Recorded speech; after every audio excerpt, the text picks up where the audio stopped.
સુરત નવી civil hostel તબીબના આપઘાત કેસને લઈ સમાચાર। માઇક્રોબાયોલોજી વિભાગના 4 વિદ્યાર્થીઓ સસ્પેન્ડ થયા। 6 મહિના માટે તમામ પ્રવૃત્તિમાંથી સસ્પેન્ડ થયા।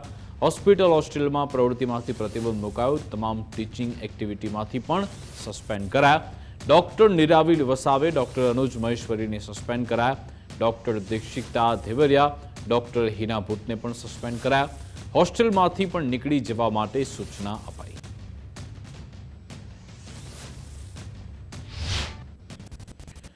સુરતમાં ડોક્ટર હર્ષ પંડ્યાના આપઘાત કેસમાં મોટો ખુલાસો થયો છે। સિનિયર ડોક્ટર્સના રેગિંગના ત્રાસથી આપઘાત કર્યાનું સામે આવ્યું। સિનિયર ડોક્ટર જુનિયર સાથે કામ કરાવતા સિનિયર ડોક્ટર જુનિયરને અપશબ્દ બોલતા હોવાનો પણ દાવો। રૂમમાં 3 કલાક સુધી પૂરી રાખ્યાનો આરોપ છે। જુનિયર ડોક્ટરને તમે અમારા નોકર છો તેવું કહેવાતું।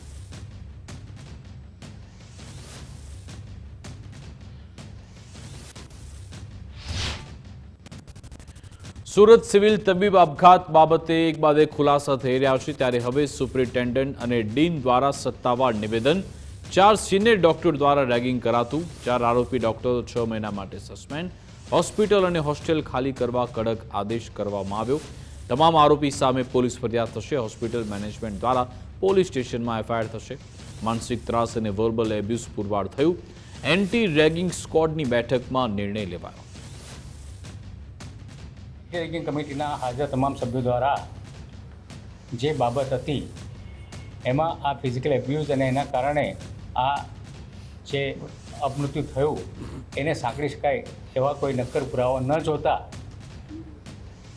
એની સાથે સાંકળવું નહીં અને આ મુજબ જે એમની જે ફરિયાદ મળી છે અને જે નિવેદનો મળ્યા છે તો એ ધ્યાને રાખી અને એના અંગે જે એમની માઇનોર જે રેગિંગની બાબત કહેવાય, જે વર્બલ એબ્યુઝ અને હ્યુમિલિએશન, એ વ્યાખ્યામાં જે આવે રેગિંગની એ અંતર્ગત જે જરૂરી સજા કહેવાય ક્વોન્ટમ એ નક્કી કરવામાં આવેલું છે। અને આ તમામ રિપોર્ટ અને આ જે નિર્ણય કે એન્ટી રેગિંગ કમિટીના હાલના તબક્કે જે મળેલી ફરિયાદ છે એમાં પ્રથમ વર્ષે જે તે વિભાગના વિદ્યાર્થીઓ તરફથી લિખિતમાં ફરિયાદ મળેલી હતી અને એ અનુસંધાને આપણે આ કાર્યવાહી કરવામાં આવી। આજ દિન સુધી કોઈપણ જાતની લેખિત કે મૌખિક ફરિયાદ નથી વિભાગ કે અન્ય ફેકલ્ટી, નથી સુપ્રિન્ટેન્ડન્ટ કે નથી દિન સુધી આવેલી। એફઆઈઆર કરાયા પછી પોલીસ એમની કાર્યવાહી કરશે અને એ પોલીસની કાર્યવાહીમાં અમે ઇન્ટરફેર નહીં કરશું।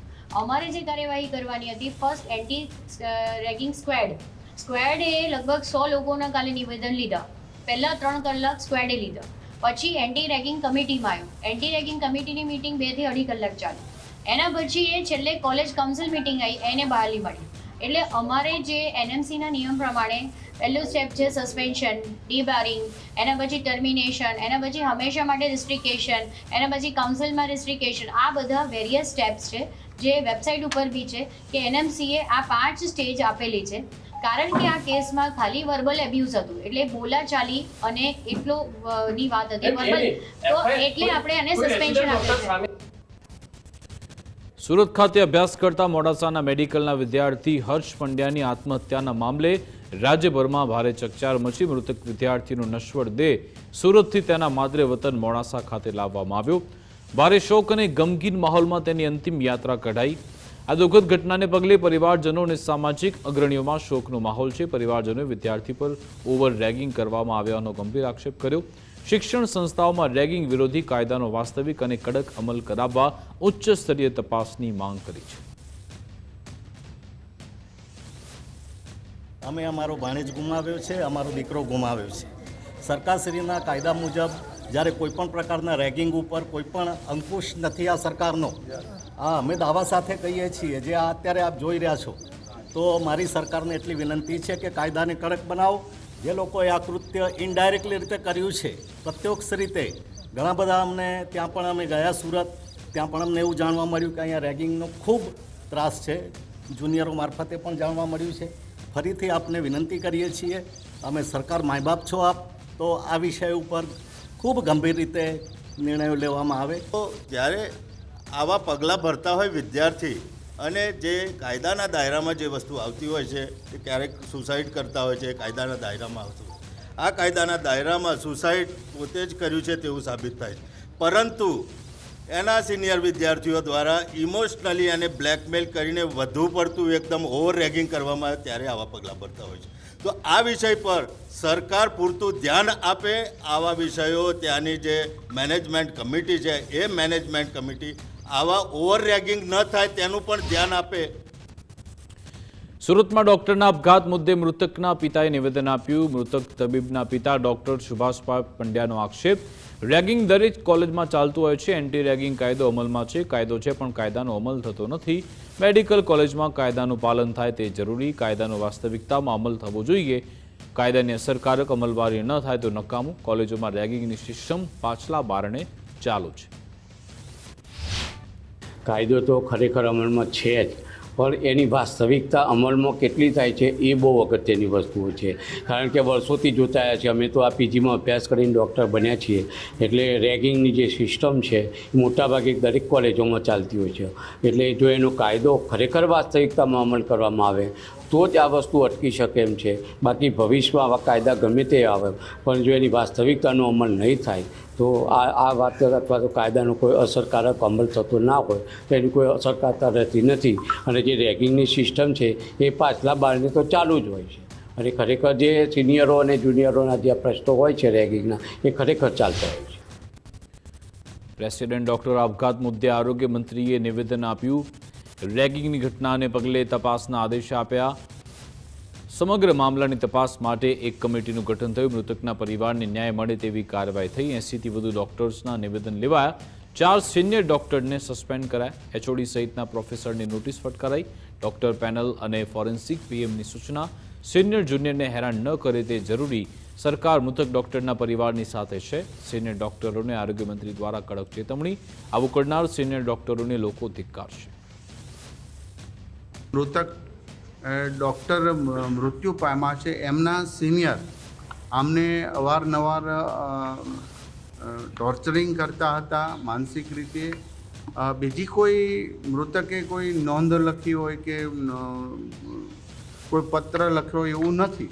માટે આ નિવેદનો આધારિત એવું ફલિત થયું છે કે એમના સિનિયર ડૉક્ટરો આમને માનસિક રીતે હેરાન કરતા હતા. એમના સહઅધ્યાયીઓએ જે રિપોર્ટ આપ્યો એ પ્રમાણે 4 ડૉક્ટરોને એન્ટી રેગિંગ કમિટી અને જે ટીમ બનાવી હતી એમને સસ્પેન્ડ કર્યા છે ને એચઓડી સહિત જે એમના ટીચિંગ સ્ટાફ છે એમને શોકોઝની નોટિસ આપી છે. એટલા માટે કે આ ધ્યાન એમને રાખવાની જરૂરિયાત હતી અને સિનિયરો જુનિયરોને ક્યાંય પણ હેરાન ન કરે એ બધી જ બાબતો હવે કોલેજના એચઓડીને પણ એ જવાબદારીમાં આવે છે.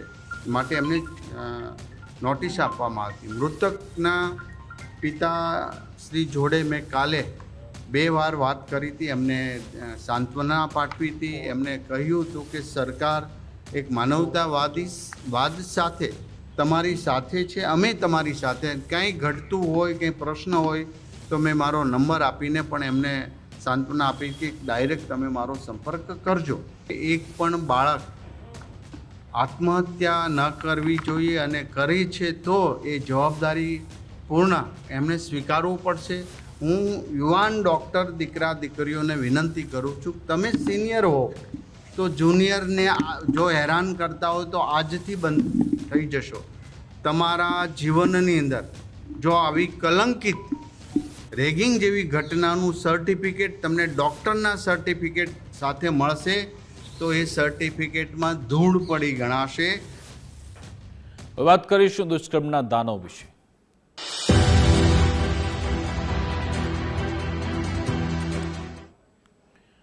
અમદાવાદમાં આનંદનગર વિસ્તારમાં યુવતી પર દુષ્કર્મ આચરવામાં આવ્યું હતું. જોકે પછી એ આરોપીને ઝડપી લેવામાં આવ્યો. ઘટનાના રિકન્સ્ટ્રક્શન વખતે દુષ્કર્મ કરનારને ગોળી વાગી. દુષ્કર્મના આરોપીએ ભાગવાની કોશિશ કરતા પોલીસે ગોળી મારી હતી. આનંદનગર પોલીસ આરોપીને પંચનામા માટે લઈ જતી હતી.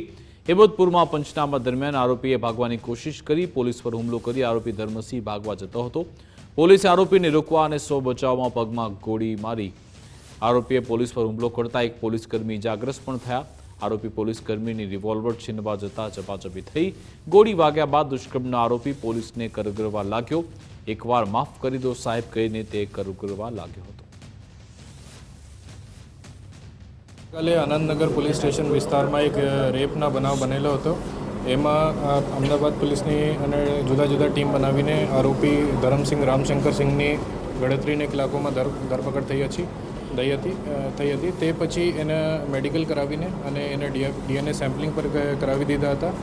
એને આરોપીએ ભોગ બનનારના મોબાઈલ પર ચોરાઈ લીધા હતા, જેને માટે હેબતપુર વિસ્તારમાં એના રિકવરી પંચનામા પોલીસ દ્વારા કરવામાં આવતા હતા. એ દરમિયાન પોલીસથી ભાગવા માટે એને પીઆઈ પરમારની जो पिस्टल है सर्विस पिस्टल है ये झूठवीने प्रयत्न कर्या. एमां झपाझपी थई अने ए झपाझपीमां एक पोलीस कोन्स्टेबल ने भाग्या छे अने एना पछी पोलीसे ओवरकम करवा माटे एने प्रयत्न कर्या अने एमां बीजी पण राउंड फायर थया. ए राउंड एने पगमां भाग्या छे.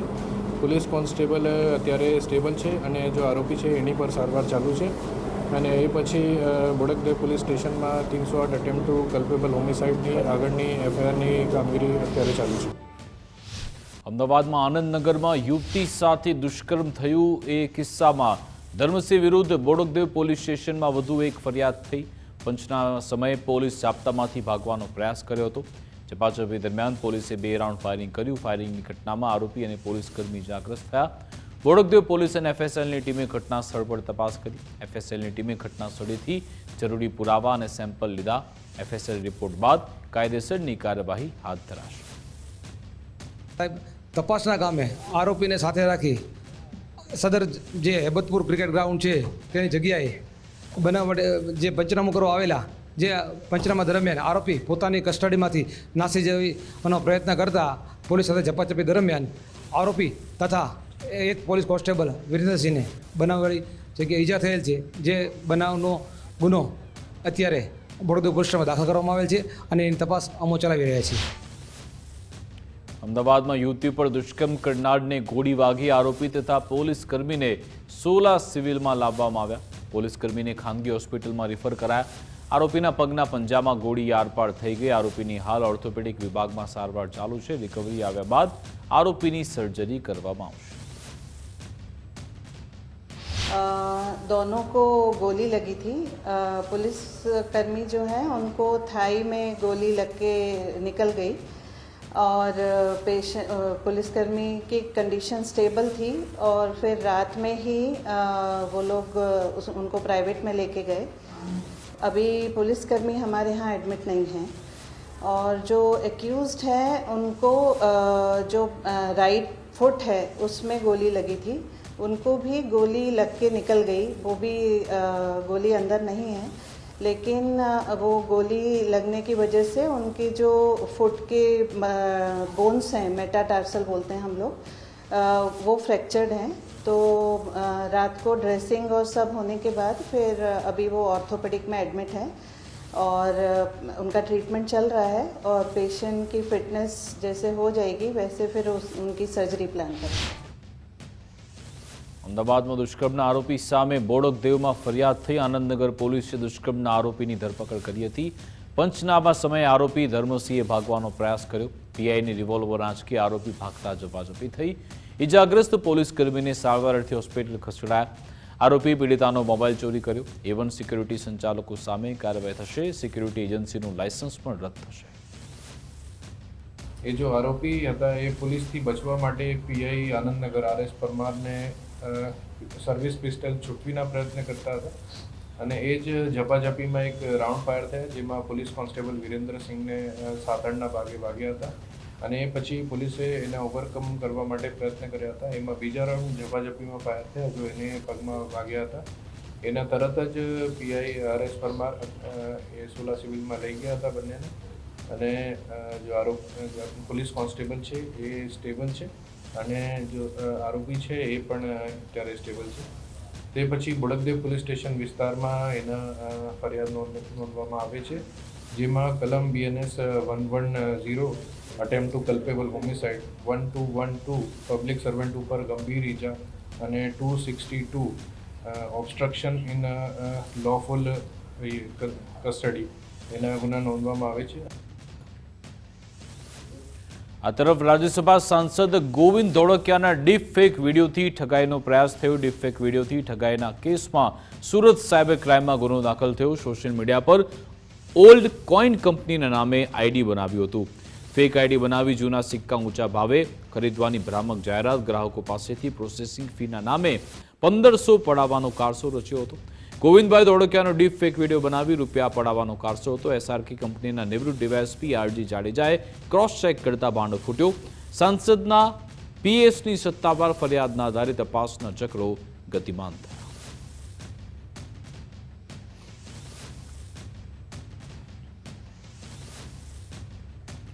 રાજકોટમાં ન્યારી ડેમ પાસે નબીરાઓને સ્ટન્ટ કરવો ભારે પડ્યો. સ્ટન્ટ કરતા નબીરાઓની કાર પાણીની અંદર ખાબકી. કાર ખાબકતા મોટી સંખ્યામાં લોકો એકત્ર થયા. રીલ બનાવવાના ચક્કરમાં નબીરાઓ સ્ટન્ટ કરતા હતા. ફાયર વિભાગની મદદથી કારને બહાર કઢાઈ. ડેમ સાઇટની નજીક વાહનોની અવરજવરને પગલે સવાલ ઉઠ્યા હતા. વડોદરામાં ડ્રગ્સનો વિડીયો વાયરલ કરનારની ધરપકડ. તમન્ના સૈયદ અને તેના પતિ સોહિલ સૈયદની ધરપકડ. ઊંચા વ્યાજે રૂપિયા આપી પઠાણી ઉઘરાણી કરતા 3 લાખ સામે 12 લાખ વસૂલ્યા. ડ્રગ્સ કેસમાં ફસાવાની ધમકી આપી. જેપી રોડ પોલીસે ગુનો નોંધી તપાસ હાથ ધરી. આરોપીને વધુ તપાસ અર્થે ક્રાઇમ બ્રાન્ચને સોંપ્યા. સોશિયલ મીડિયા પર વિડીયો વાયરલ કર્યો.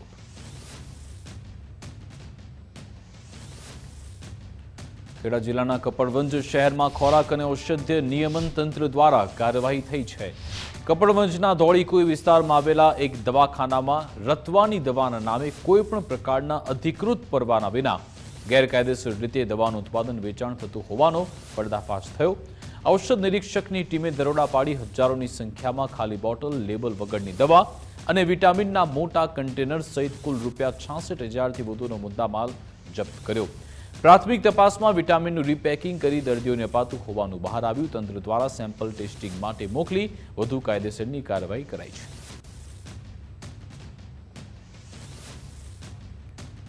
રાજકોટમાં આરોગ્ય સાથે ચેડા કરશો તો જેલ થશે. આરોગ્ય સાથે ચેડા કરતા એકમો ચેતી જજો. ભેળસેળિયા વેપારીને કોર્ટે 1 માસની જેલની સજા કરી. ભેળસેળિયા વેપારીને 1.5 લાખનો દંડ ફટકારાયો. મરચા પાવડરમાં ડાયનો કલર ભેળવતા હોવાનું સામે આવ્યું. સોરઠિયા વાડી સર્કલ પાસે મરચાના નમૂના લેવાયા. FSSAIની કલમ નંબર 26(1), 26(2)(1) અને 26(2)(2 ઉપરાંત 27(1) અને ખાસ કરીને કલમ નંબર 63 ફૂડ લાયસન્સની ન હોવું વગેરે કલમો જે છે ટાંકીને ખાસ કરીને ફૂડ સેફ્ટી ઓફિસરના પક્ષમાં ચુકાદો આવ્યો છે. ને એમાં જે મનહરલાલ સાતા જે છે એમને 1.5 લાખનો દંડ ફટકારવામાં આવ્યો છે ને 1 માસની સજા ફટકારવામાં આવી છે. અને જો 1 માસની સજા જો આ 1.5 લાખનો દંડ ન ભરે તો વધુ 1 માસની સાદી જેલની સજા છે એ માન્ય ગગનાણી સાહેબની કોર્ટમાં ફટકારવામાં આવી છે. સુરત મહાનગરપાલિકાના ફૂડ સેફ્ટી વિભાગે કાર્યવાહી કરી છે. સતત 3 દિવસથી ડેરી અને હોટલમાં ચેકિંગ. 30 કિલો અખાદ્ય જથ્થાનો પણ નાશ કરાયો. 3 દિવસમાં 412 સંસ્થાઓ સામે કાર્યવાહી. 333 કિલો એનાલોગ ચીઝ, પનીર અને બટરનો નાશ થયો.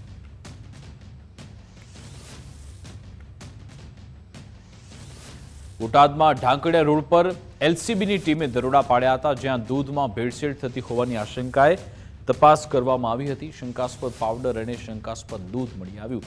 એલસીબી દ્વારા ફૂડ એન્ડ ડ્રગ્સની જાણકારી અપાઈ. દૂધના નમૂના લઈ પાવડર જથ્થો સીઝ કરાયો. નમૂના ટેસ્ટિંગ માટે લેબમાં મોકલી અપાયા.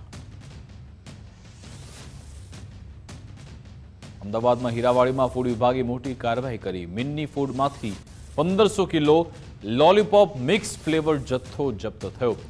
4.50 લાખની કિંમતનો લોલીપોપનો જથ્થો જપ્ત થયો. ફૂડ સેફ્ટીના નિયમોનું પાલન ન થતા કાર્યવાહી. ધંધાકીય સ્થળે ગંદકી અને ખરાબ ભંગાર મળી આવ્યો. કામદારો કેપ, એપ્રન, ગ્લોવ્સ વિના કામ કરતા. મેડિકલ ફિટનેસ રિપોર્ટ પણ ન હોવાનું સામે આવ્યું. એમસી દ્વારા મિની ફૂડનું યુનિટ તાત્કાલિક અસરથી સીલ કર્યું. રાજ્યમાં કુલ 222 શંકાસ્પદ ચાંદીપુરા વાયરસના કેસ છે. ચાંદીપુરા વાયરસથી કુલ 23 દર્દીના મોત થયા. આરોગ્ય વિભાગ દ્વારા કુલ 222 સેમ્પલ લેવાયા. 222 પૈકી 209 સેમ્પલ પ્રાપ્ત થયા. 13નું પરીક્ષણ બાકી. જૂનાગઢની આલ્ફા વિદ્યા સંકુલ સામે વાલીઓએ આક્ષેપ કર્યા. હોસ્ટેલમાં ભણતા બાળકોની યોગ્ય કાળજી ન રખાતી હોવાનો આક્ષેપ છે. બાળકો સાથે થઈ રહેલી બેદરકારીથી વાલીઓ હોસ્ટેલ પહોંચ્યા. વિદ્યાર્થીઓને બેફામ માર મરાતો હોવાનો પણ આક્ષેપ લગાવ્યો. બાળકો બીમાર પડે તો વાલીઓને જાણ નથી કરાતી. કેમ્પસ ડાયરેક્ટરનું વાલીઓના તમામ આક્ષેપો અંગે નિવેદન. કે બાળકોના સ્વાસ્થ્ય માટે બહારના નાસ્તા પર મનાઈ છે. વિદ્યાર્થીઓને મારવાના આક્ષેપ સંપૂર્ણ પાયે વિહોણા. બીમાર બાળકની વાલીઓને જાણ કરાય છે. હોસ્ટેલમાં કુલ 800 જેટલા વિદ્યાર્થીઓ અભ્યાસ કરે છે. અને મારા છોકરાને મારવામાં આવ્યો હતો 1 તારીખે, આજથી 9 દી પહેલાં માર્યો હતો. તો એને 10-12 ઝાપટું મારી, સમથી માર્યો અને હું રાવ લઈને આવી. મારી રાવ વિનોદ છે. બસ લોબીમાં દોડતા હતા તો પ્રેમથી મેં પણ સમજાવી શકતા હતા ને. મારવાનો કોને અધિકાર આપ્યો એને? અને પાછા મારા બાળકને 6 દિવસ પહેલાંનો તાવ આવતો હતો અને મને 7મા દિવસે કીધું મને. મારા છોકરા હાલતા એને ચક્કર આવી જાય છે, હાલતા તાવ આવી જાય છે, તો જ્યારે તાવ આવે છે ત્યારે કેમ નથી કહેતા?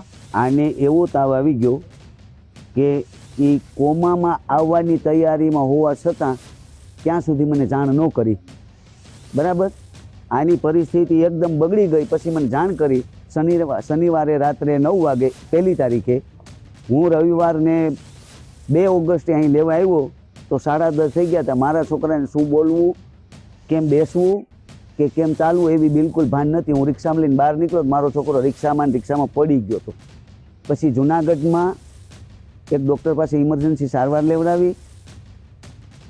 સુરતમાં ખાડીપુરની સમસ્યા અંગે કમિશનરને રજૂઆત થઈ હતી. અહીંયા 25 દિવસમાં 3 વાર ખાડીપુર આવ્યું.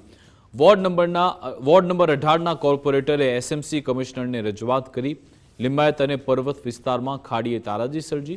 ખાડીપુર રોકવા બંને બાજુ આરસીસી વોલની માંગ થઈ. પાણી ઘરમાં ન ઘૂસે તે માટે ફ્લડ ગેટ મૂકવાની પણ માંગ કરવામાં આવી છે. મીઠી ખાડી આઉટર રિંગ રોડથી આશીર્વાદ માર્કેટ સુધી કાચી છે. એ કાચી ખાડી બેઉ તરફ કન્ફર્મિંગ વોલ બની જાય અને એ જો પાકી બાંધી દઈએ તો ત્યાં આપણે ફ્લડ ગેટ મૂકી શકીએ. તો ઓવરફ્લો થાય ત્યારે આપણે ફ્લડ ગેટ બંધ કરી શકીએ.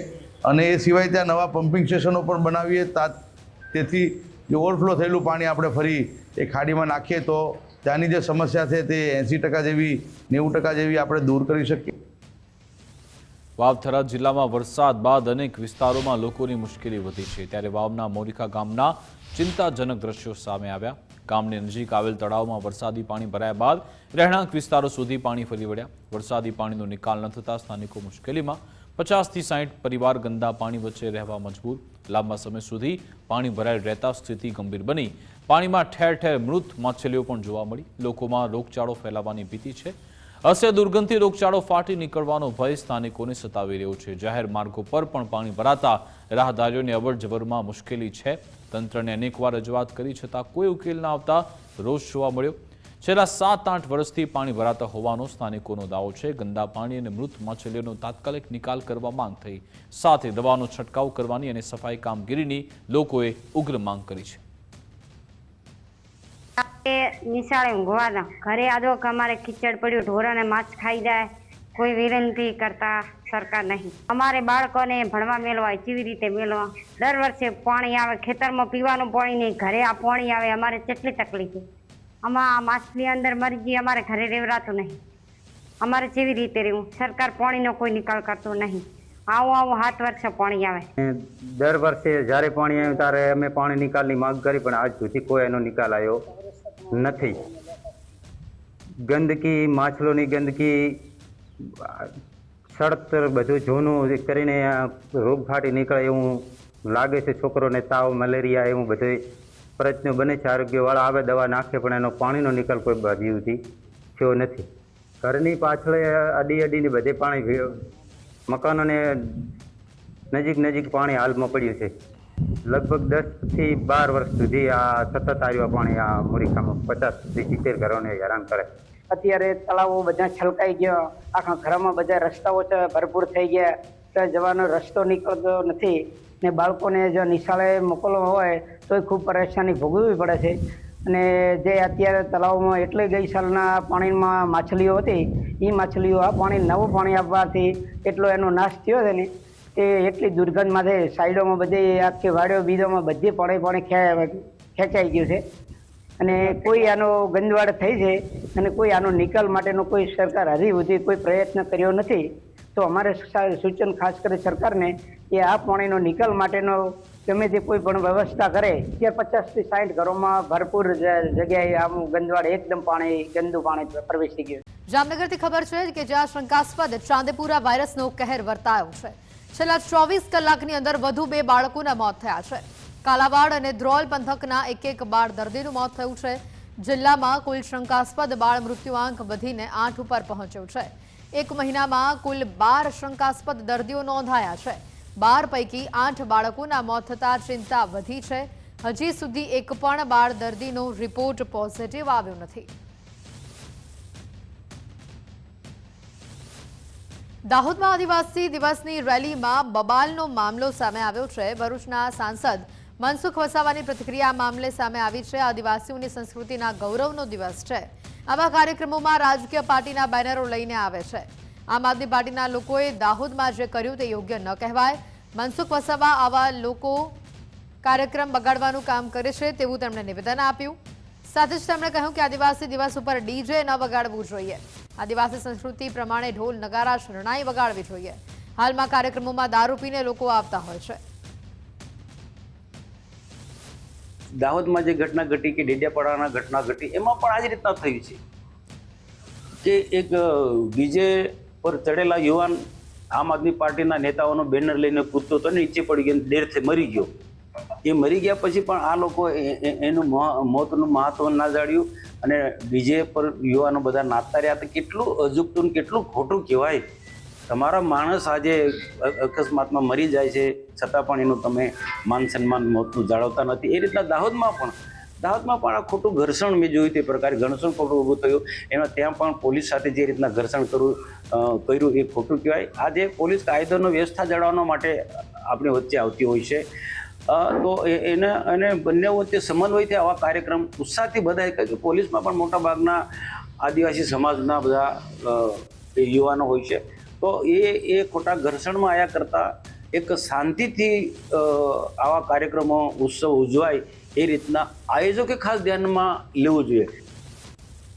ભાવનગરના ધોળા ગામે 68 વર્ષીય વૃદ્ધ પાટીદાર ખેડૂત બાબુભાઈ નાવડિયાના ખેતરમાં અસામાજિક તત્વો દ્વારા બળજબરીપૂર્વક ઢોર ચરાવવા ઘુસાડી 10 વીઘામાં વાવેલા પાકને રોંધી નાખ્યો.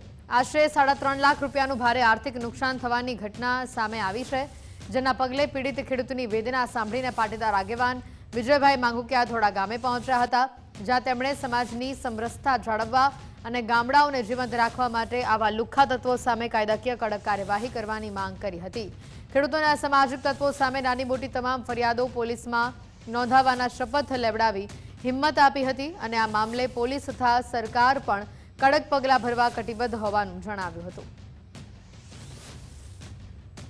ભાવનગર જિલ્લાના ઉમરાળા તાલુકાના ધોળા ગામની અંદર બાબુભાઈ નામના ખેડૂતને 10 વીઘાનો કપા ખેતરની અંદર ગેરરીતિ કરી તાર ફેન્સિંગ તોડીને ઢોર નાખીને 10 વીઘાનો કપા નષ્ટ કરી નાખ્યો.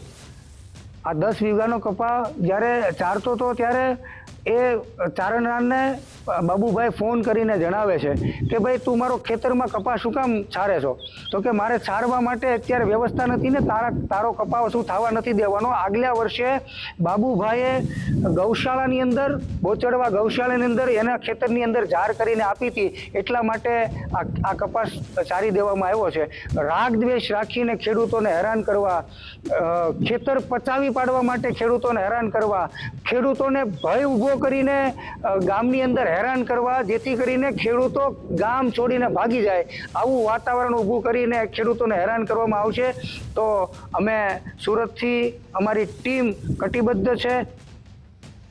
કચ્છમાં માછીમારોની મુશ્કેલી મુદ્દે કલેક્ટરને રજૂઆત કરવામાં આવી છે. માછીમાર સેવા ટ્રસ્ટે કલેક્ટરને રજૂઆત કરી છે. કુકડસર સ્થળાંતર કરવાના નિર્ણય સામે વાંધો ઉઠાવવામાં આવ્યો છે. કુકડસર સ્થળાંતર કરવાના નિર્ણય સામે વાંધો ઉઠાવી બોટ પાર્કિંગની પૂરતી ક્ષમતા ન હોવાનો પણ આક્ષેપ લગાવવામાં આવ્યો છે. પાણી, વીજળી અને બરફ પ્લાન્ટનો અભાવ હોવાની પણ રજૂઆત કરવામાં આવી છે. આરોગ્ય અને સુરક્ષા સુવિધાઓ પણ અપૂરતી હોવાનો આક્ષેપ કરાયો છે. કુકડસર ખાતે આશરે 80 માછીમાર પરિવારો વસવાટ કરે છે. બંદર ટ્રાન્સફરની પ્રક્રિયા પારદર્શક બનાવવાની માંગ કરાઈ છે. માછીમારોના હિતમાં તાત્કાલિક પુનઃ તપાસ કરવા રજૂઆત કરાઈ છે. હાલમાં જે ફિશરી અધિકારી દ્વારા એક કિનાખોરી રાખી અને તારીખ 5/8/2026ના રોજ એક પરિપત્ર બહાર પાડેલ, જેમાંથી અમુક બંદરોને નોટિફાઈડ કરી અને જાણી જોઈ અને કાઢવામાં આવેલ છે. જેમાં મારું ગામ ટુંડામાં જે પુત્રી બંદર આવેલું છે, જે 30 થી 40 વર્ષ જૂનું બંદર છે. ત્યાંથી અનેક માછીમારો ત્યાં વસવાટ કરી પોતાનું અને પોતાના પરિવારનું જ્યારે ગુજરાન ચલાવી રહ્યા છે, ત્યારે આ અધિકારી જાણી જોઈ કંપનીઓની કોઈની પર જેની પર દલાલી કરી અને નામ કાઢવામાં આવેલું છે, એ અમે નહીં ચલાવી લઈએ. એ બાબતે અમે કલેક્ટર સાહેબને આવેદનપત્ર આપ્યું છે. આજે અમારા જે બંદર નોટિફાઈ થઈ ગયા હતા એના ઇસ્યુ લઈને અમે સાહેબશ્રી કને આવ્યા હતા કે ભાઈ એ તાત્કાલિક એ જે બંદર નોટિફાઈ થયા છે એ ફરીથી ચાલુ કરવામાં આવે ને ટોકન જે આ લોકો રદ કરે છે તો એ રદ ના કરે ને ફરીથી ચાલુ કરવામાં આવે. અમારે માછીમારોને એ લોકો એમ કહે છે કે ભાઈ તમે કુકડસર હાલ્યા જાઓ, તો કુકડસર ને તુણા પોર્ટનો 20 કિલોમીટરનો ફાસલો છે. તો અમે જઈએ પણ વहाँ કોઈ જાતની સવલત નથી, કોઈ જાતની વहाँ રહેણાંક માટે કોઈ જગ્યા નથી ને અમારો તાલુકો બદલે છે તો અમારો તાલુકો બદલવામાં ના આવે. સાહેબશ્રીને પણ એ અમે એને સારો આશ્વાસન આપ્યો છે કે ભાઈ જ્યાંના માછીમારો છે ત્યાં જ આ લોકોના ટોકન ઇસ્યુ થશે ને એ લોકો ત્યાં જ ફિશિંગ કરશે. આજે અમે કલેક્ટર સાહેબ પાસે એવી રજૂઆત લઈને આવ્યા હતા કે 2024-25ની અંદર જ્યારે અમારા તુણાવંડી, સંગર અને વીરા બંદર એ 3 બંદર ડિનોટિફાઈડ કર્યા, તે પછી એ લોકોએ કીધું કે ભાઈ તમે હવે કુકડસર બંદર ઉપર જાઓ. પણ ખરેખર કુકડસર બંદર ઉપર 50 બોટોની પણ રહી શકે, પાર્કિંગ થઈ શકે તેવી ક્ષમતા નથી અને ત્યાં કને માછીમારો 1000 બોટો રહે એવી કોઈ પોઝિશન નથી. પછી શું કર્યું કે આ અત્યારનો જે પરિપત્ર છે 2026માં 5 તારીખના એ લોકોએ પરિપત્ર બહાર પાડ્યું હતું. એમાં કુતરીનાર એ કહે છે કે ડિનોટિફાઈડ છે. ખરેખર કુતરીનાર 2016માં ડિનોટિફાઈડ થઈ ગયું છે.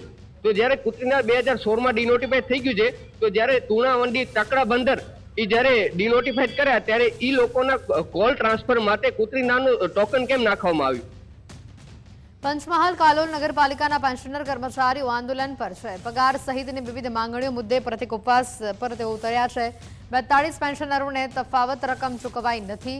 1 વર્ષથી પેન્શનની રકમ ન મળતા રોષનો માહોલ છે.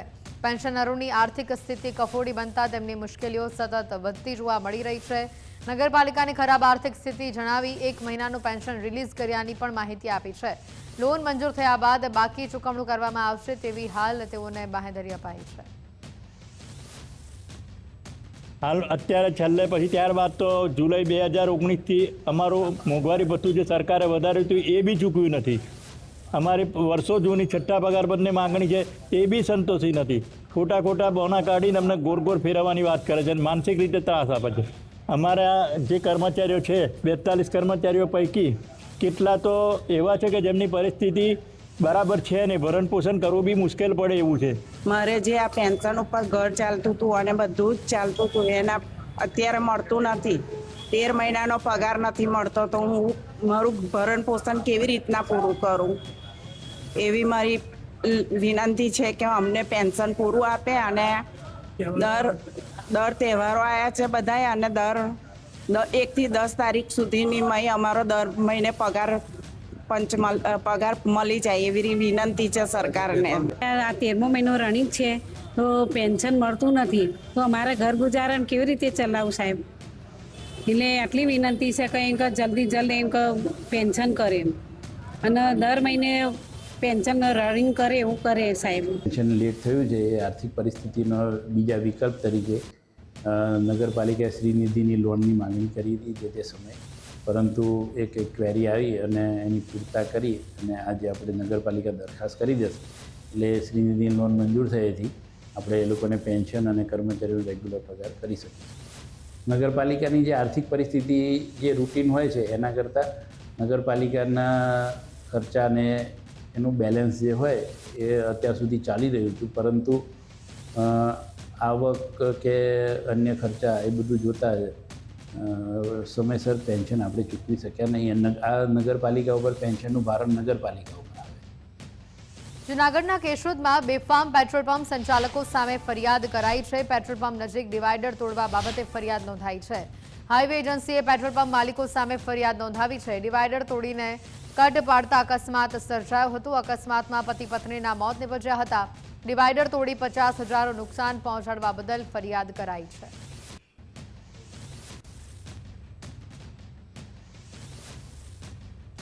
રાજકોટમાં બેકાબુ બનેલા કારે અકસ્માત સર્જ્યો છે. ચૌધરી હાઈસ્કૂલ પાસે કારે વાહનોને અડફેટે લીધા.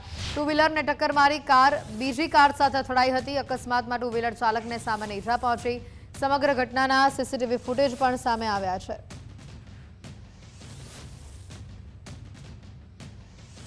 મોરબીના વીરપરડા ગામે કુવાના પાણીમાં હલચલ હજી પણ યથાવત છે. મોરબી રાજકોટ બાદ ગાંધીનગરની ટીમે કુવાની મુલાકાત લીધી છે. જીઓલોજીકલ સર્વે ઓફ ઇન્ડિયાની ટીમે કુવાની મુલાકાત લીધી. અઠવાડિયાથી ચાલતી હલચલ અંગે વિવિધ એજન્સીઓની તપાસ.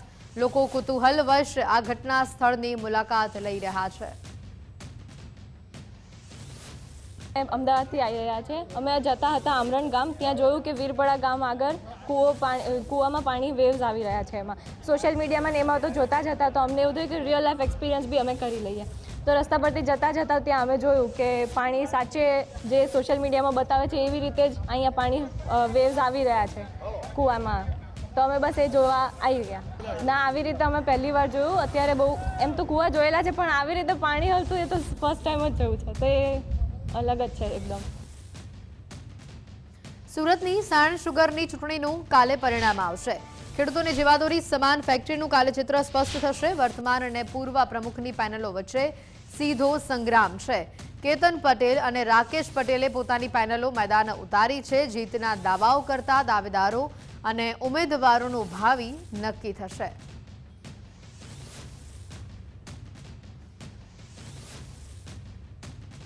રાજકોટ જિલ્લા શિક્ષણ વિભાગની મોટી કાર્યવાહી સામે આવી છે. મંજૂરી વગર સ્થળ બદલતી શાળાઓ સામે તવાઈ બોલાવવામાં આવી છે. ડીઈઓએ ન્યૂ ક્લોરા અને અંબિકા સ્કૂલને નોટિસ ફટકારી છે. બંને શાળાનું એડ્રેસ અલગ અને શિક્ષણ અલગ ચાલતું હતું. બંને શાળાઓ લાંબા સમયથી શિક્ષણ વિભાગને છેતરતી હતી.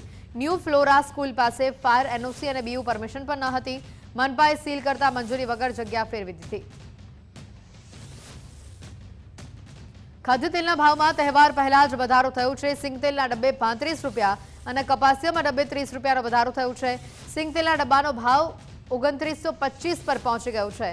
કપાસિયા તેલનો ભાવ 2825 પર પહોંચ્યો છે. ખાદ્યતેલની ડિમાન્ડ વધવાની સાથે ભાવમાં વધારો નોંધાયો છે.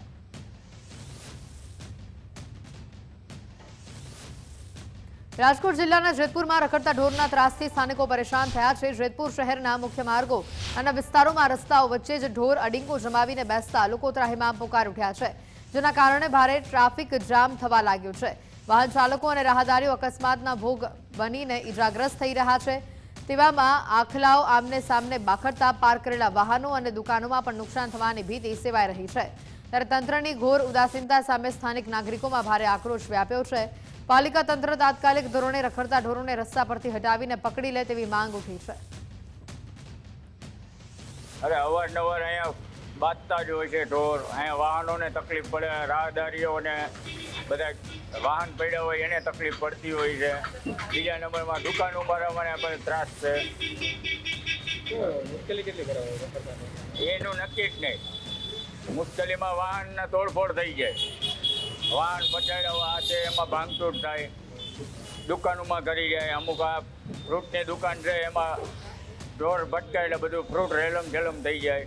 અમારા બોખલા દરજ્જામાં ગાયોનો કુટિયાનો એવો ત્રાસ છે કે રસ્તામાં ત્યારે ગમે ઘડીક વારમાં ગમે ત્યારે બાજુ ઊભી જાય છે. ગાડીઓ કોઈને વાહન લેડીસોને બાજુ જણમાં ગાડીઓ બેઠા હોય તો ગમે ત્યારે બાજવા માટે બાયું પચોડી પડી જાય છે, લોહી લોહાણ થઈ જાય છે. ગાડીઓમાં તૂટ ભાંગ થઈ જાય છે. ઇન્ડિકેટર બોખલા દરજ્જામાં ગાયોનો બહુ ત્રાસ છે. અમારે એવી અપેક્ષા છે કે નગરપાલિકા આ વસ્તુનો નિર્ણય લે. નગરપાલિકા દ્વારા એક ઝુંબેશ કરી અને રખડતા ઢોરને પકડવાની કામગીરી શરૂઆતમાં કરવામાં આવી હતી થોડા સમય પહેલાં.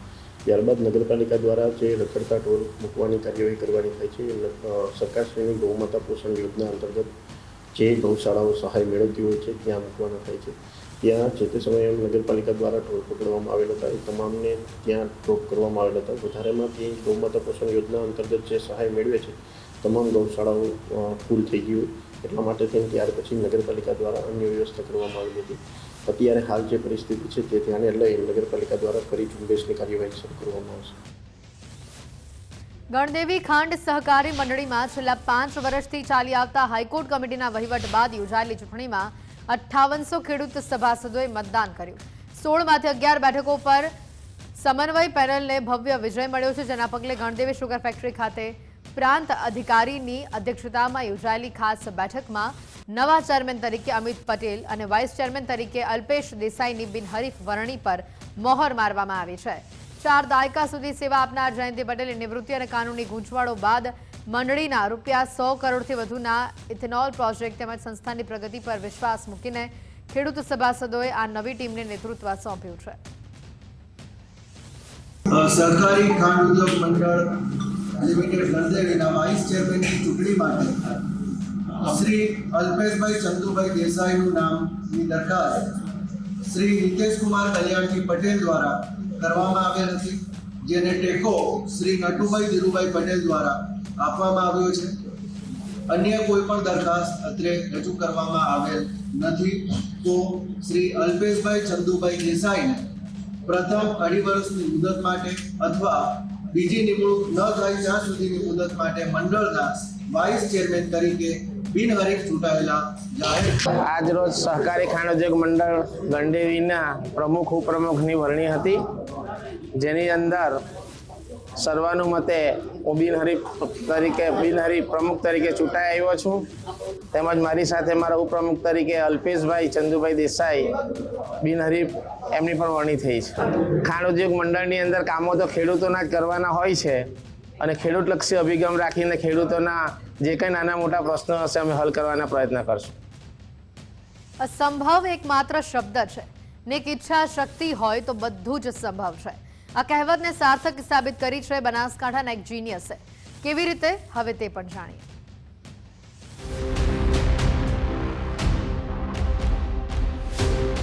મૂળ સાબરકાંઠાના પિલોદરાના વતની જો કે વર્ષોથી ડીસામાં રહેતા ધ્રુવ રાઠોડે કોણ બનશે ગુજરાતનું જીનિયસમાં જીત મેળવી બનાસકાંઠાનું નામ રોશન કર્યું છે. અભ્યાસ સાથે સરકારી નોકરીની તૈયારી કરતા ધ્રુવે પોતાની સફળતાનો શ્રેય મહેનત અને આત્મવિશ્વાસને આપ્યો છે. મારી મધર એટલે કે બીજા નંબરથી ટ્રાય કર્યું અને મેં ફરીથી એક ક્વિઝ આપી, જેમાં મને ખૂબ જ સારું પરિણામ આવ્યું અને હાલ સારું અનુભવ્યું. હાલમાં હું BA આર્ટ્સ ઇંગ્લિશ કરી રહ્યો છું SEM 3માં અને ભવિષ્યમાં મને ગવર્મેન્ટ જે જોબ છે એની તૈયારી કરી રહ્યો છું. દીકરાની સફળતા પછી પરિવારજનોમાં ખુશીની લહેર છે. ધ્રુવે યુવાનોને સોશિયલ મીડિયાનો ઉપયોગ જ્ઞાન વધારવા અને ક્વિઝ જેવી સ્પર્ધાઓમાં ભાગ લેવા અપીલ કરી છે. પ્રથમ પડાવ પછી હવે મહેનત વધુ છે, જો કે ધ્રુવના ઈરાદા વધુ મજબૂત છે.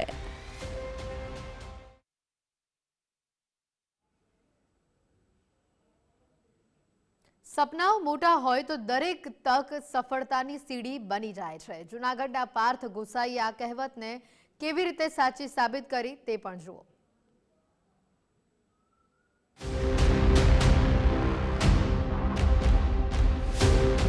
જૂનાગઢના પાર્થ ગોસાઈએ ગુજરાત ફર્સ્ટના કોણ બનશે ગુજરાતનો જીનિયસ ક્વિઝના અંગ્રેજી વિભાગમાં ભાગ લઈને પ્રથમ પડાવ સફળતાપૂર્વક પાર કર્યો છે. સ્પર્ધાત્મક પરીક્ષાની તૈયારી કરતા પાર્થે આ ક્વિઝને જ્ઞાન વધારતું ઉત્તમ પ્લેટફોર્મ ગણાવ્યું છે. ગુજરાત ફર્સ્ટ ચેનલ ટીવીના માધ્યમથી મને કોણ બનશે ગુજરાતનો જીનિયસ આ ક્વિઝ શોની મને માહિતી મળી અને એમાં ગુજરાતી અને અંગ્રેજી એમ બંને માધ્યમમાં ક્વિઝ આપી અને આગલા રાઉન્ડમાં પ્રવેશી શકાય છે. આની મને માહિતી મળી. આ ઉપરાંત એપ્લિકેશનના માધ્યમથી મેં અંગ્રેજી માધ્યમમાં આ ક્વિઝ આપી. એમાં અલગ 4 મિનિટની અંદર ખૂબ જ ઓછા સમયમાં 30 પ્રશ્નોનો ઉત્તર આપવાનો હતો અને મેં એ ક્વિઝ આપી અને મારા લગભગ 30માંથી લગભગ 25 જેટલા પ્રશ્નો સાચા પડ્યા. ગુજરાત ફર્સ્ટની આ પહેલ ખરેખર હું આવકારદાયક છે અને પ્રશંસનીય છે. પાર્થની સફળતાથી પરિવારજનોમાં ખુશીનો માહોલ જોવા મળ્યો છે. જ્યારે તેમના પિતાએ ગુજરાત ફર્સ્ટના આ અનોખા પ્રયાસને બિરદાવી કહ્યું કે આ કાર્યક્રમ માત્ર સમાચાર પૂરતો સીમિત નથી, પરંતુ ગુજરાતની પ્રતિભાને નવી ઓળખ અપાવતું સશક્ત મંચ બની રહ્યો છે. માટે જ પાર્થ હવે આગામી પડકાર માટે પણ સંપૂર્ણ તૈયારી સાથે મેદાનમાં ઉતરવા તૈયાર છે. જ્ઞાનની કસોટીમાં સફળતાનો પ્રકાશ અવતરે ત્યારે તેની ચર્ચા સાર્વજનિક મંચ ઉપર થાય, આ વાત સ્વાભાવિક છે. કોણ બનશે ગુજરાતના જીનિયસ મંચ પર ડીસાના એક યુવાને પોતાની પ્રતિભાનો પુરાવો કઈ દિશામાં આપ્યો છે તે પણ જાણી લો.